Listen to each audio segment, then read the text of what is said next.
Hey there, it's Darren Garman here, and I want to welcome you to our time together. Let's go with the 5 biggies that I'm going to share with you on what high income professionals are missing. So let's go ahead and before I do that, one quick sidebar I want to take. High income professionals. Who are these people? Who are you if you're a high income professional? High income professional is basically CEO, founder, sales leader, physician, law practice, dental practice. You are earning really good money, or you've earned really good money. You're building a substantial portion of your wealth based on orbiting that career path. You fit in those categories, you are a high income professional. Or if you orbit around those categories, you're a high income professional. The majority of your wealth and net worth right now is generated through that, or at least a significant portion. Okay, so let's go ahead and let's have that as kind of our definition of what a high income professional is, for the sake of moving forward in terms of adding some context to what we're going to be talking about. Okay, before I jump into those 5 things that a lot of HIPs or HIEs, high income earners, are missing. Okay, all right, so let's get into number 1. Number 1 is tax savings. Tax savings. Now, you may be thinking, well, Darren, what do you mean tax savings, dude? What do you mean? One of the reasons I'm looking at multifamily, I've invested in apartments, or I'm thinking about investing in apartments, has to do with tax savings. I mean, my brother, my friend who's also, my friend is a CEO over here, or my doctor, or etc., they're investing or have invested in apartments. And one of the big reasons, Darren, is tax savings. So what are you talking about here? How am I missing that? I mean, my accountant is telling me, dude, you got to be investing in some apartment communities, in some multifamily to get some tax. All right, I hear you. I understand. Okay, but I want you to really think about 2 or 3 main things that goes a level above tax savings. So yeah, one of the main reasons to invest in and own apartments is it does generate a significant amount of tax savings. And if you can get creative with that, and when I say creative, I mean legally, okay, being creative with that, you can even increase the tax savings even more. So one of the nice things that I like doing, especially with the vast majority of our partners, is when they get their tax return information, or in our case, a K-1, and that income line shows a negative number, a tax loss, even though they've had an increase in value, an increase in equity, even though they've had, some, in some cases, significant income streams coming in addition to that. But that K-1 that they get from a tax standpoint has a negative number. I love that. I love that, because we're doing and we're working on the system legally, morally, and ethically, and it's paying off. Absolutely love it. Okay, so yeah, there is significant tax savings with multifamily, but here's where you want to make sure that you don't get lost. Okay, you don't want to get lost here. And A for tax savings is just for emphasis. Just for emphasis on tax savings. What do I mean by just for emphasis? That doesn't even really make sense, Darren. What do you mean? Just for emphasis. What you want to make sure that you avoid are the kinds of apartment properties where the main reason is just for tax savings. Look, if you're getting or you're reviewing information and 90% of everything they talk about is how much money you're going to save in taxes, that is typically a reason to maybe tap the brakes and check things out a little bit further. Why is that? Why do I bring that up? I want to take you back to the 1970s and the early 80s. Okay, back in the 70s and the early 80s, there were institutions called savings and loans. And if you're around my age, you know exactly what I'm talking about, savings and loans. And savings and loans specialized in highly leveraged apartment community investment and purchases. Okay, well, that doesn't have so much to do with tax savings other than being able to deduct interest from those loans. But along with that was a very generous, what's called a depreciation schedule. I'm going to go deep, DEP schedule, depreciation schedule. Okay, so what does that mean, depreciation schedule? I'm sure you have an idea what I'm talking about. You're able to deduct the expense of wear and tear with properties, buildings, appliances, heck, even sidewalks and bushes and all that. You can depreciate those things. Parking lots, you can depreciate all that, and you can count that as an expense. Well, back in the 70s and 80s, guys, the schedules for those really condense that. So I could literally invest $100,000, let's just say $500,000 into an apartment community. This is my investment. This is my investment, or what some would call a down payment. Okay, $500,000. Okay, and I could literally get that back in tax savings within 2 to 3 years. So I want you to think about this. I could literally go in, buy an apartment property, invest in an apartment community, maybe either myself or maybe I'm a partner. I invest $500,000, and within a couple of years, I get that $500,000 back in all of the tax savings that it generates. Okay? Well, since that's the case, what do you think became one of the main reasons why in the 70s and 80s investors invested in multifamily? Was it because of the income it produced? No. Was it because of the appreciation? No. Was it because they really wanted to make an impact on the community and work with residents? No. What was the main reason? Tax savings. Tax savings. And what was the result of that? 3 letters. RTC. What's RTC? Resolution Trust Corporation. Okay, a corporation formed by the government to sell all of the foreclosed real estate because the market crashed, and a big reason why most investors that bought apartment buildings bought it because of tax savings. Tax savings. So look, what you don't want to miss, the first thing you don't want to miss is, yes, a great place to generate tax savings, especially if you're an HIP, a great place. But it should not be one of the main reasons you do it. It should be one of the supplemental reasons that you do it, not the main reason. Okay, not the main reason. Yeah, we all want tax savings. Yeah, we want to do it legally, morally, and ethically, but 90% of your reason can't be because of tax savings, guys. Because if you're attracted to that kind of investment, if that's kind of marketed with that investment, if that's one of the main reasons why people want to get you involved or want you to consider it, and you're like maybe considering it, it's because of that. Tap the brakes, take a breath, and do more analysis before you jump in. Okay, tax savings, yes. Obviously, we want it, but we want to make sure it's not the main reason to do it. All right? Okay, that's number one. The number one thing that people miss is it's not all because of tax savings, even though tax savings is a reason to own multifamily property and apartments. It's great, but it can't be 90% plus of the reason. All right, here's number two. Okay, the second thing that a lot of high income earners and a lot of high income professionals miss is alignment and, okay, it's alignment and who. Who. Okay, so when it comes to investing and owning an apartment property, and the question becomes, who are you going to align yourself with in order to make the best decision you can on not only what kind of apartment property to buy, not only where to buy it, okay, but how much should you buy it for, i.e., or how much should you invest? Who are you going to align yourself with in order to make those kinds of decisions? Okay, or are you just going to grab your phone and do some scrolling, and are you going to look for something? Oh, that looked kind of interesting. I kind of know where that property is. Maybe I might want to buy. Okay, maybe.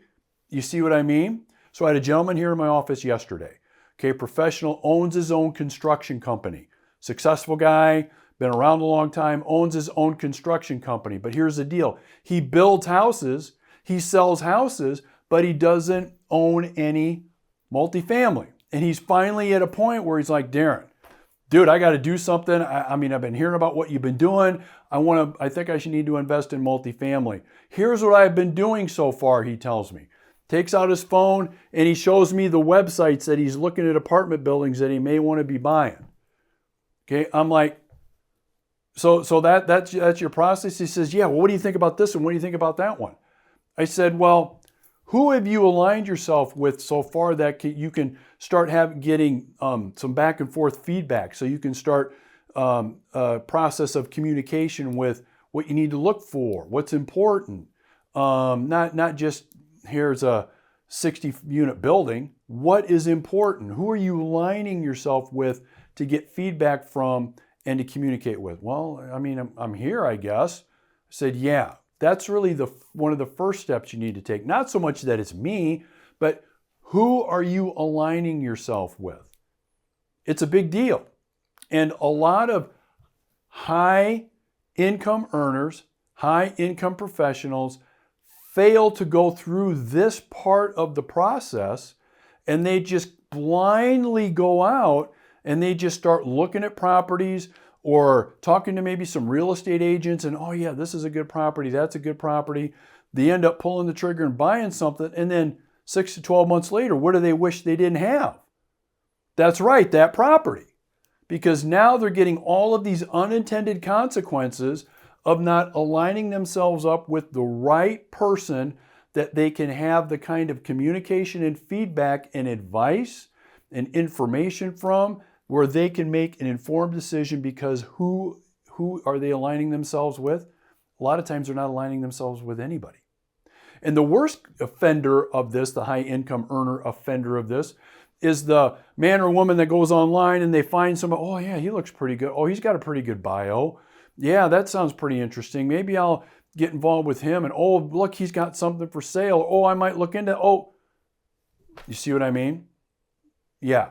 So something a lot of high income earners miss is it matters in a big way, not only that you align yourself up with someone that has the kind of experience, that has the kind of knowledge, that can give you the kind of constructive feedback you need in order to make the right apartment purchase or investment decision, but who is it? Are they aligned with you?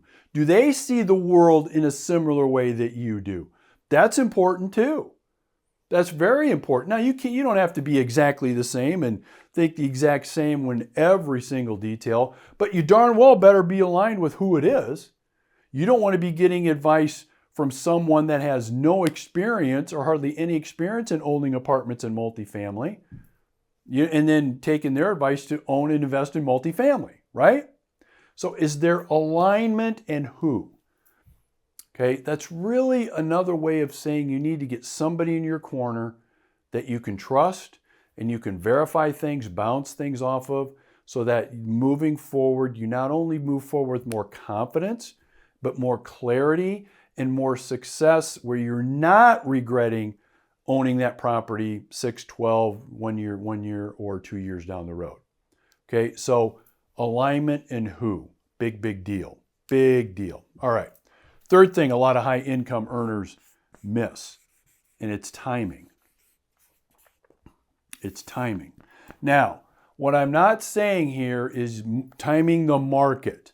I'm not saying that, okay, you've got to do all of this work and you've got to wait and to do this to invest, or you should invest now, or you should wait, or you should maybe don't invest until after December of the next year. So no, I'm not talking about any of that.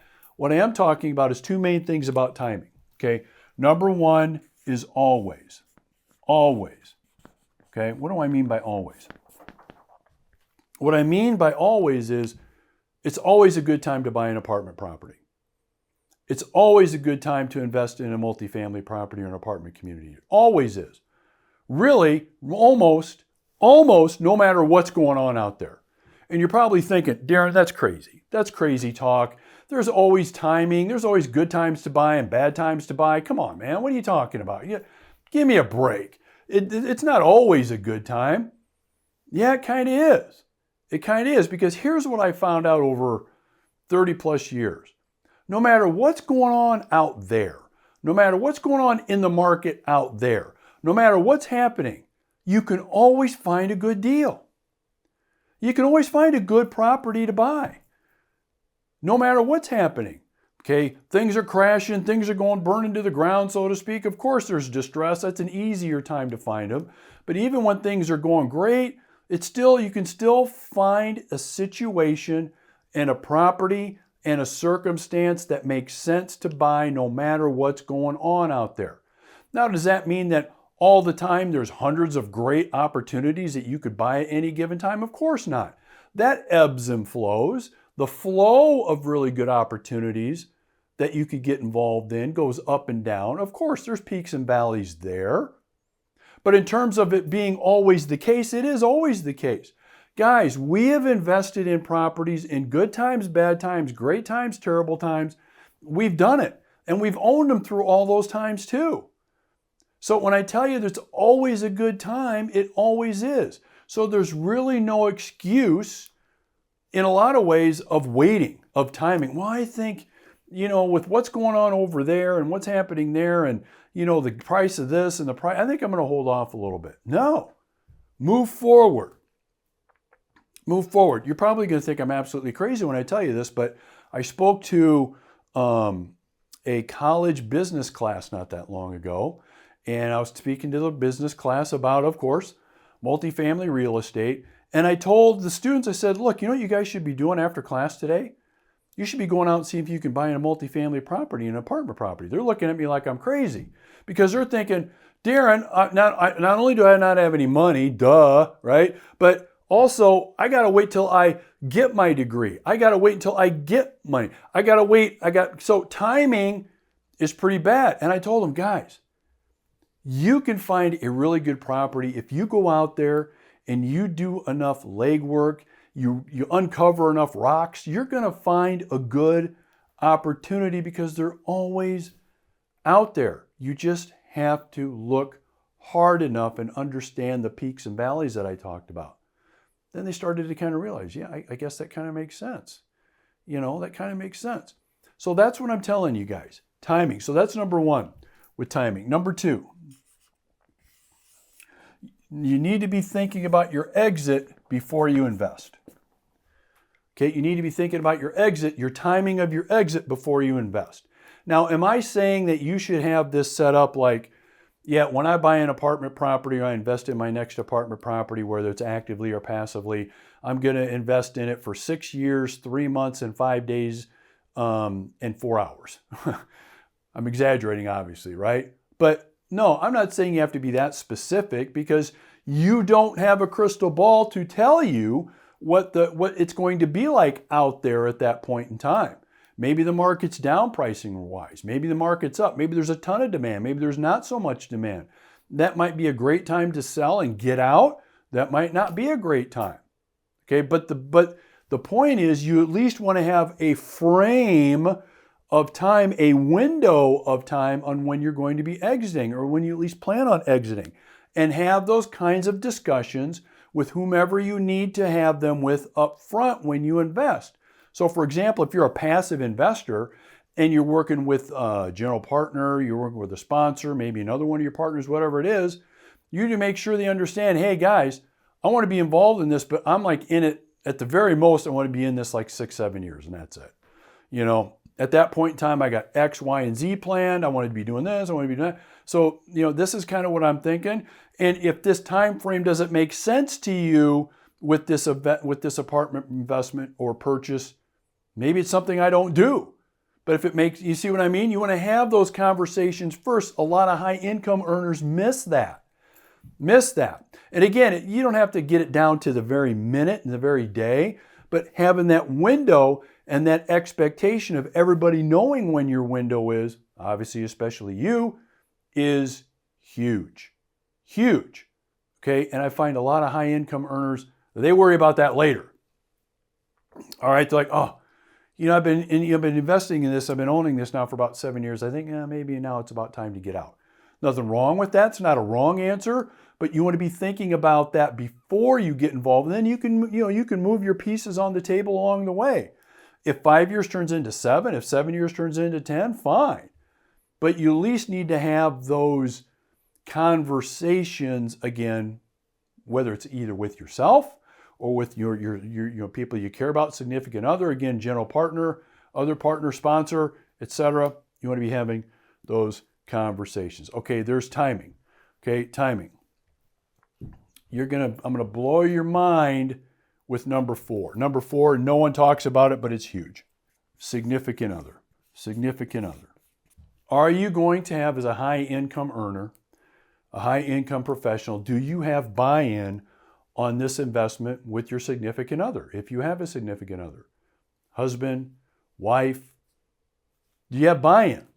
Because real estate, my friend, is a long-term investment. It's long-term. So you better darn well be making sure you got buy-in from those that are with you on this life journey, because they're going to be owning the property really with you, whether not technically, but at least partially in some way, they're going to be owning this real estate with you because it's long-term. And I find a lot of high-income professionals, okay, high-income earners, they don't have those conversations with their significant other. Guys, I have had fights in my office. I've had husbands dragging their wives, wives dragging their husbands into my office and sitting down in front and say, Darren, talk some sense into them on why we need to do this or why we shouldn't do this, or we talk some, so they're like wanting me to referee this thing for them. And I've had fights in my office because they've not been on the same page with their significant other that this is something they want to be invested in long term. Now, of course, this could be the case with any investment. But with real estate, there's a lot of other things out there. We've talked about, there's tax implications, right? So you've got that involved. And there's a host of other things that could be involved in it as well, right? So is your significant other on board with you? Have you had the conversation with your significant other that, yeah, I think this is a direction I want to invest in? Because heaven forbid something happens to you. What do they now own? They're now an owner of an apartment property. Whether actively or passively, now they might own it. Have the conversation. I've had fights in my office too many times, and I've seen it too much for people to not do this, especially high income earners like you. So is your significant other on board? Have you had the crucial conversation with your significant other about this, about moving forward with it, getting some feedback, listening to them on pros and cons, making decisions and moving forward? Guys, the most significant conversation I've had in my life was about real estate with my wife in terms of me moving forward and getting serious about being a owner, investor of multifamily units. I mean, we're over 1,200 units now, but at the time, nothing. And is this something we're going to do? And are you on board with me? And what are we going to do about kids? And what if for a while this doesn't work out? I mean, now that's different from you being a high income earner, because I wasn't at that point in time, but I had that crucial conversation before I did anything. Okay, so buy-in from significant other. That's number 4. Guys, I told you there's 5 main things that high income earners and high income professionals miss when it comes to investing in apartments. We're now on number 5. Number 5, here we go. Okay. Number 5, it's a very simple question, but it's not asked soon enough. Active or passive? Are you going to be an active investor, owner, landlord? Or are you going to be passive? What's it going to be? And when you ask yourself that question, you want to be very realistic about that answer. Because look, I know some of you guys are micromanagers. I know some of you guys have to be involved. I know you, okay? And you really being passive, is that realistic? For some of you, it is. Darren, look, I want to do what I do best, and I want somebody else to run the show with the apartments and the multifamily that, of course, I trust and I like and all of that. I mean, that's, of course, part of my litmus test. But Darren, I don't want to be involved in any of that. I got other things I want to concentrate on. I don't want to do that. But then some of you are like, come to think of it, I think I might enjoy that. I think I might enjoy building that business around multifamily. I might enjoy owning and running and managing and operating these properties. I might enjoy that. That might be something I might want to do. But the thing you don't want to do is start and go through everything that we've talked about here, all of this, we've gone through all of this without answering that question first. Because this question dictates what else you're going to do and what direction you're going to go. You don't want to waste months or maybe even years of your life when you discover, well, maybe I wanted to be passive. Maybe I don't like this active thing. I thought I did. I thought maybe I want to be active. I gotta be involved. I gotta run the. I can't stand it. I gotta be involved. I gotta call the shots. I gotta be. You see what I mean? But until you have this conversation either with yourself or with like maybe someone that's has like a lot of experience in the business, someone that you can trust, you're really wasting a lot of time before you have that conversation. And it simply is this: am I going to be active or am I going to be passive? And then based on that answer, you can now focus with clarity on what direction to go, what opportunities, apartment opportunities to look at and invest in, who to pay attention to, who to invest your time and effort and energy in. If it's, for example, like a general partner, a sponsor, a syndication, whatever, anything like that. But see, you can't get to that point until you get to this point. Okay, until you get to this point.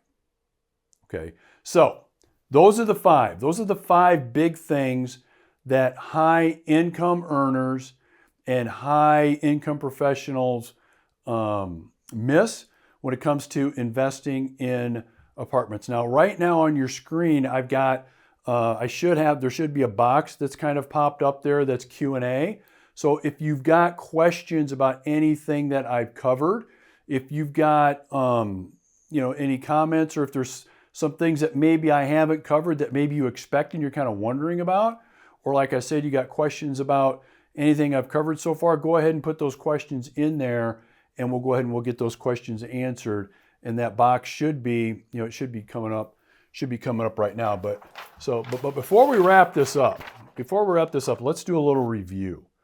Okay, remember we started out talking about what high income professionals or high income earners in our whiteboard here or our white paper often miss based on my 30 plus years of experience in not only being an owner and being involved in this day after day, but also working with a lot of high income earners and high income professionals over the years. Okay, so I talked about five things. There's like five main things that they miss. Okay, the first one, if you remember, was tax savings.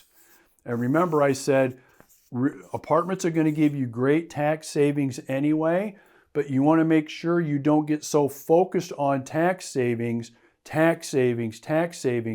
that it takes away from your due diligence of making sure it's going to be a great investment. It's got to be a great investment. It's obviously got to pay for itself. It's obviously got a cash flow. It's obviously needs to increase in value. I mean, all those obvious things. But sometimes if you just get focused on the tax savings, you might not pay as much attention to those other areas and you might end up with a property you don't want. Okay, so that was number one. And we talked about the depreciation, we talked about the RTC, we talked about that. Okay, number two that we talked about was alignment. Okay, alignment and who, and how important it is to align yourself up with who you align yourself up with. Trust, okay, with communication, with spotting leaks maybe in your thinking, in terms of processes that you're thinking, in terms of investing in that next apartment community. Who are you aligning yourself up with? And making that alignment almost a mandatory part of your process. Instead, remember I talked about you just getting the phone out, and I had the construction guy in here, and he wasn't aligning himself up with anybody. He was just kind of plowing forward. Okay, plowing forward. Alignment and who. Big deal. Number three, we talked about timing. Okay, remember we talked about timing. And I talked about it's always a good time to invest in real estate, no matter what's going on out there, especially apartment communities. Yeah, there's peaks and valleys in terms of how often the really good properties come up, but there's always an opportunity out there, and we've been involved in them at any point in time, no matter what's going on out there. So I talk about that. And then exit, making sure you have an idea, a window of when you plan on exiting this investment, and making sure it's aligned with the way you're going to be investing and what you're going to be investing in and where you're going to be investing in terms of the kind of apartment property you're going to be owning.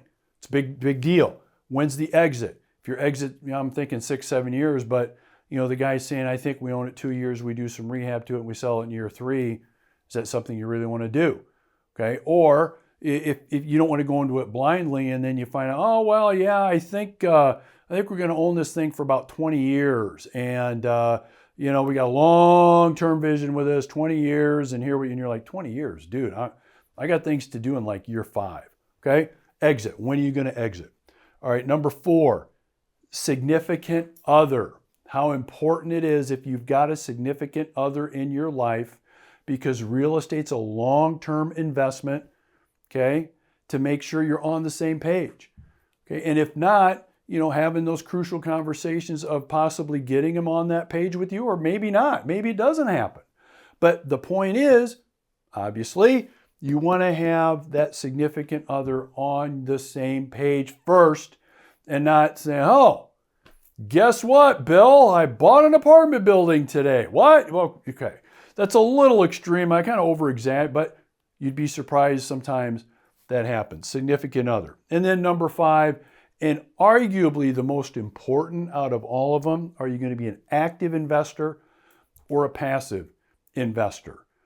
No wrong answer at all, but that is something you need to understand and decide before you spend time looking at apartment investment opportunities that you think you want to invest in and own. All right.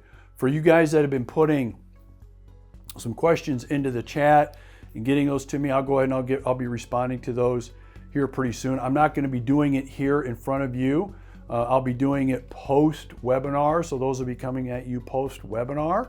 But I will be responding to all questions. So if you have any questions or comments or some things that you may think I'm not addressing with you that you think are important, make sure you put those in there, and I'll make sure I get those responded to here, within the next day or so. I will be responding to you. Of course, I'm not going to do it now and push pause and stop and respond, nor is this something that we can have some live back and forth with, unfortunately, but I do want to get your questions answered. Okay, so guys, we've covered on this webinar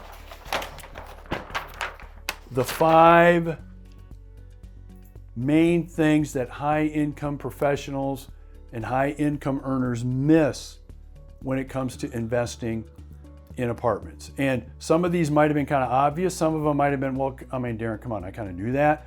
Some of them might have been, well, geez, I didn't think about that. And I can see how that could be either a great thing, or I can see how that could maybe be a problem unless I take care of it and deal with that right now and make those decisions and have those conversations now before I get into that first apartment investment or that next one. Or it could be I might have answered some questions that you might have asked before you already maybe invested, in an apartment property, but at least giving you some insight on some things that you might want to do to either work with that, continue to own it, or, who knows, maybe not. All right, so my website, easy, darrengarman.com. Okay, darrengarman.com, or my email, darren@heartlandinvestmentpartners.com. Phone number's 319-350-5378. You can get a hold of me here at the office with that number, 319-350-5378. Okay, there's a lot of good resources, especially on the website, that you can go download. The resources are fantastic, and you can grab them. It's like a buffet. Take what you think makes most sense to you. Go ahead and take that and take a look at it and get some more information.